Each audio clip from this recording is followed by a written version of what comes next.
E nada melhor para falar mais sobre esse caso do que a dona da coluna, Andresa Matais, que eu só liberei a entrada dela se ela me trouxesse um pastelzinho de nata de Portugal. Não me trouxe, mas tudo bem, eu deixo passar. Boa tarde, Andresa. Olha, não deu, perdi pelo caminho, sabe? Esqueci em casa. Isso. Em cima da geladeira. Você sabe que a primeira coisa que eu fiz quando eu cheguei lá de Portugal, eu pegar minha balança, ver se estava tudo bem com os quilos que eu ganhei lá, certamente. Mas eu andei tanto e estava tão calor que tudo bem, estava com o mesmo peso que eu fui para lá. Meu jejum intermitente, embora tenha ido para o espaço, segurou legal ali. Perfeito. Vamos lá, Andresa, o que mais que você traz sobre essa história? Eu achei até que você ia brincar aqui só se eu trouxesse um colete à prova de balas. Isso também podia. Porque tá complicado, né, a situação do país a ponto de o próprio governo federal ter que negociar com o PCC, que é o primeiro comando da capital, a entrada do presidente Lula numa comunidade, né? A gente vê que a situação que muitos juristas já dizem que o país está vivendo um narco-estado, tamanho a interferência, né, das organizações criminosas no país. Hoje você não tem mais o direito de ir e vir em vários locais do país, né? Principalmente, nem o presidente da República, para entrar no local, precisaram pedir autorização. Então, no momento que isso ocorre, realmente a falência do Estado, como o Mário Sabino estava falando, é uma coisa que a gente fica bastante chocados, né, de que nem o poder maior de um país, que é a presidência da República, consegue ter acesso sem pedir licença para essas pessoas. Assim, não são quaisquer pessoas. A Alessandra, né, que hoje é a presidente dessa instituição, aí dessa associação do Moinho, que se diz representante ali dos moradores, ela foi condenada, né, regime fechado, por assassinato. A gente está trazendo mais detalhes aqui no Metrópolis com relação a isso, né, numa parceria aí com a coluna do Tássio Lohan, mostrando que foi assim uma morte assim, ela assassinou a outra a facadas, né? Qualquer tipo de assassinato é ruim, mas esse daí então é mais cruel e assustador ainda. E o presidente Lula tirou foto, né, com essas pessoas. O Sabino trouxe a imagem, né, ali do lado delas. Então, por mais que o governo diga, né, que toda a segurança do presidente foi ali reforçada, seria o caso, né, do presidente estar pousando, né, ao lado dessas pessoas e não, assim, eu conversei hoje com o prefeito de São Paulo, né, rapidamente. Ele ficou absurdado assim com a cena, né, com a situação que a gente mostrou, porque até então sabia-se que o presidente Lula tinha ido lá, mas não se sabia que a ida dele lá tinha sido precedida por negociações com uma associação vinculada ao PCC. Então, eu até quero descrever um pouco aqui, acho que o Childers falou ali na matéria, né, que o Ministério Público de São Paulo, que está dizendo, não somos nós aqui do Metrópolis, né, o meu colega André Childers, que foi quem tocou essa investigação, diz que foram encontrados ali nessa sede, né, que é onde o governo foi lá negociar a ida do Lula.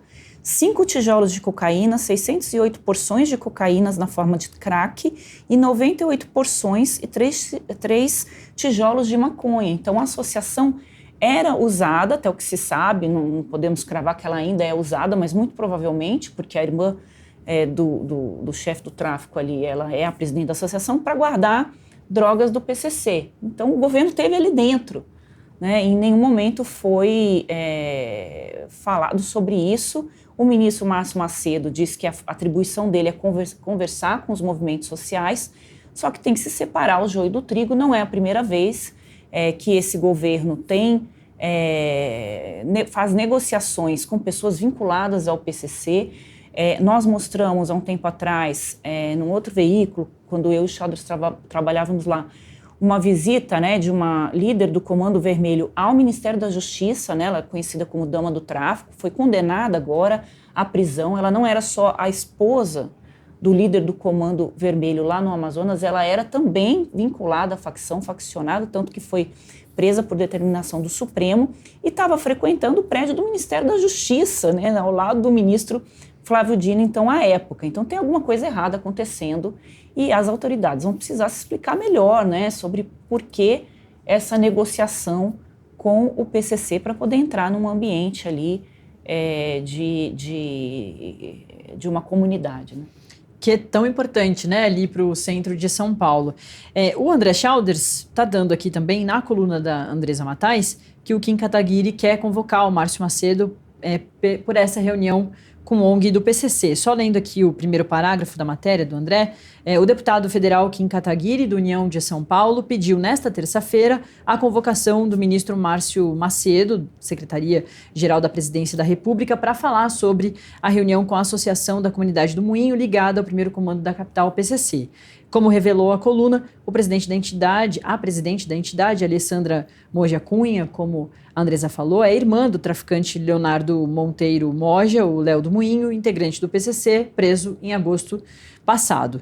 E a própria sede da entidade, onde Macedo esteve para a reunião, já foi usada pelo PCC para guardar crack e outras drogas, e o local fica ali na rua Doutor Elias Chaves 20, né, na região ali da Cracolândia. Acho que o Sabino trouxe um ponto importante que eu queria resgatar, é que essas pessoas não sabiam, né, do governo. Tem um ministro de Estado que esteve lá diretamente nessas negociações e outros secretários desde o ano passado negociando isso. Elas não sabiam com quem elas estavam lidando, onde é que elas colocariam o presidente da República. E eu não estou falando só de uma questão de segurança, estou falando do Estado brasileiro negociando com uma facção criminosa para poder entrar numa comunidade. É disso que se trata, né? A gente tem outros episódios ali, como no Carnaval do Rio de Janeiro, que você tem os bicheiros ali e o poder público também, né? Até samba ali do lado deles, mas você está num ambiente que você não precisa pedir autorização deles para entrar. Mas nesse caso é diferente. Então imagine a vida desses moradores ali a partir do momento que o próprio Estado precisa fazer isso. Eles então, né, precisam muito mais. Então é preciso que o Ministério da Justiça do governo Lula é um ministério totalmente apagado, a gente não vê ações ali do ministro Ricardo Lewandowski, que é uma das áreas mais críticas do governo, como mostram as pesquisas, e a gente não vê nenhum tipo de enfrentamento ao crime organizado por parte do governo federal. Ele tem bons quadros ali no ministério, pessoas bastante, o Mário Sarrubo, que é um procurador bastante conceituado ali, respeitado na área, mas a gente não consegue enxergar nenhum tipo de movimento, nenhuma ação, não consigo falar aqui no ar quais foram as ações do Ministério da Justiça desde que o ministro Lewandowski assumiu, e não significa que na época do Flávio Dino também era boa, porque na época ele pegou muito aquela questão do 8 de janeiro, prometeu muita coisa, mas na verdade não fez nada. Nenhuma das propostas anunciadas pelo Ministério da Justiça para fazer o enfrentamento do que ocorreu no país no 8 de janeiro caminharam, tudo parado. Aliás, esse governo é um governo frozen, né? Um governo mais congelado do que tudo. Eles anunciam as coisas e nada, na verdade, acontece, fica tudo no discurso. E agora a gente está assistindo aí, já fazer um gancho aí com essa questão dos ricos contra pobres, isso, na propaganda eleitoral, né? Cada vez mais que a gente vai ver a propaganda eleitoral, isso eles fazem bastante bem feito.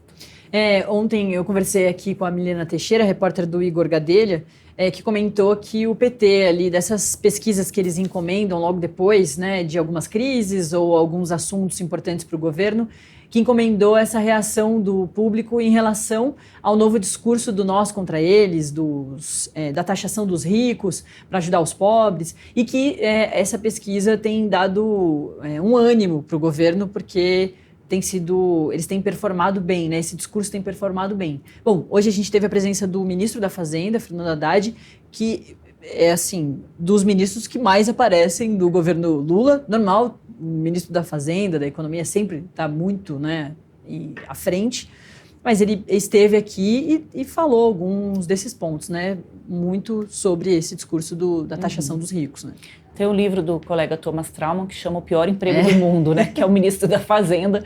Não tem jeito, qualquer ministro da Fazenda vai ser vitrine, genia ou vai ser aplaudido em algum momento na vida, né? E o Haddad está nesse momento de alta, assim, né? Você vê como é que o governo está fraco, né? O governo está comemorando em peso porque conseguiu nas redes sociais ganhar o discurso, né? Dessa vez do Nicolas Ferreira. Então, em vez de estar comemorando, né, outros dados aí do governo, outras coisas importantes para a população, está comemorando, na verdade, uma guerra ali nas redes sociais. Essa campanha dos nós contra eles, dos ricos contra pobres, que na verdade esse é o mote, eu tive lá em Portugal agora e achei esquisito que lá essa campanha já está rolando. Então também não é algo assim muito inédito.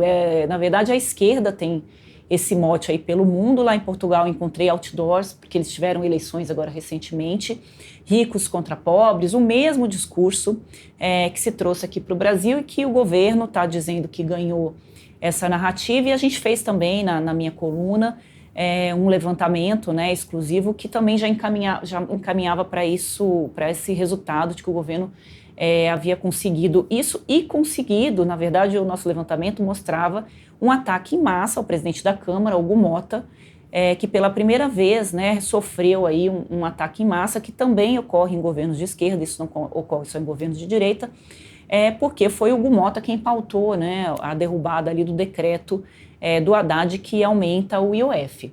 O Haddad, na entrevista, ele veio, né, muito falando assim, de que esse fla-flu não interessa a ninguém.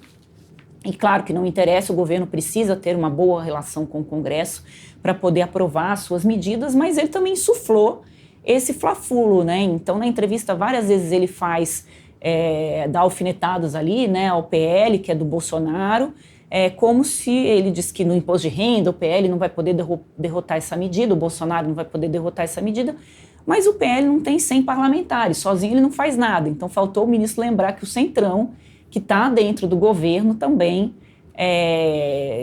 vai precisar ajudar o governo, vai poder derrotar o governo desta vez, porque é uma medida popular, a gente está prestes a chegar numa eleição. Então, o projeto do imposto de renda, que está sendo relatado pelo Arthur Lira, ele deve sofrer algumas alterações com relação a outros pontos do projeto, eles devem incluir medidas compensatórias a essa queda do IOF, nessa proposta. Sim. Mas a isenção para R$5 mil certamente vai ser aprovada, porque essa é uma medida que, principalmente os deputados do Nordeste, vão ser cobrados ali eleitoralmente. Agora, eu vi lá uma mensagem no celular do Arthur Lira, assim, mostrando, né, que o Haddad havia pedido para segurar um pouco essa votação, porque não haveria clima no Congresso.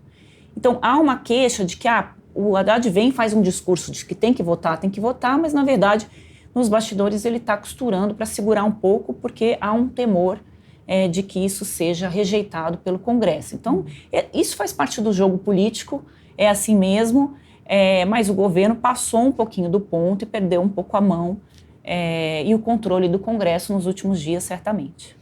E, Andresa, 4 horas e 27 minutos,